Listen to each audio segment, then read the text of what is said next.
Om Swastiastu. Perkenalkan, nama saya Kadeo Dharma Putra, nomor absen 12 dari kelas 12 PS1. Di sini saya akan mempresentasikan tentang konsekuensi dari kesimpulan tim peneliti Belanda. Sinopsis. Konsekuensi historiografis dan politis dari kesimpulan riset sejarah kekerasan selama periode revolusi dari tim peneliti Belanda. Akhir tahun 2021, tim riset Belanda tentang sejarah kekerasan yang terjadi pada masa revolusi Indonesia telah menyelesaikan tugasnya.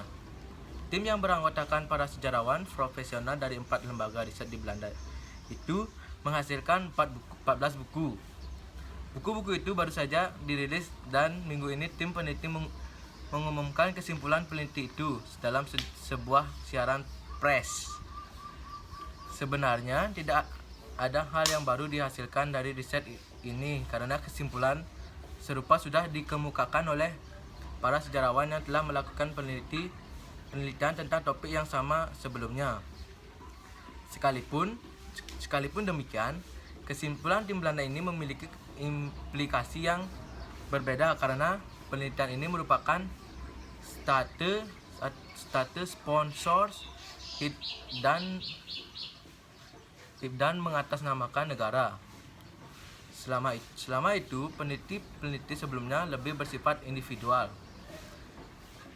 Tidak lama setelah kesimpulan itu disiarkan ke publik, Perdana Menteri Belanda Mark Rutte merespon kesimpulan riset itu dengan menyampaikan permintaan maaf kepada masyarakat dan bangsa Indonesia atas kekerasan yang dilakukan oleh militer Belanda terhadap rakyat sipil selama periode revolusi itu.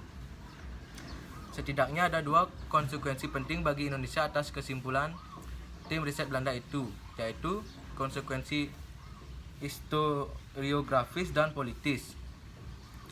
Konsekuensi historiografis. Sejak awal rencana penelitian itu diumumkan oleh Belanda, publik Indonesia terutama memberikan reaksi yang keras, khususnya para sejarawan Indonesia. Sebagian besar berpendapat bahwa riset itu hanya dijadikan sebagai legitimasi akademis bagi permintaan Belanda untuk menutupi atau membela diri atas kekerasan yang dilakukan oleh militer Belanda pada masa revolusi. Kini Republik mengetahui bahwa pada kenyataannya justru hasil riset itu digunakan sebagai dasar akademis untuk mengakui dan meminta maaf kepada Indonesia. Konsekuensi politis. Bagi sebagian masyarakat Indonesia tentu itu tidak berhenti pada permintaan maaf, tetapi hendaknya Belanda juga mengakui bahwa kemerdekaan Indonesia adalah 17 Agustus 1945.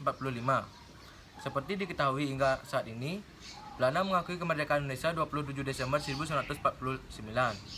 Namun, dicatat jika Belanda memenuhi tuntutan ini dan mengakui kemerdekaan Indonesia tanggal 17 Agustus 1945, maka pengakuan ini memiliki implikasi politik penting yang bisa menyulitkan Indonesia. Pengakuan itu dapat dijadikan legitimasi politik untuk melakukan tuntutan terhadap Indonesia atas kekerasan yang serupa yang dilakukan oleh pihak Indonesia terhadap rakyat sipil Hindia Belanda pada masa itu. B. Pendapat.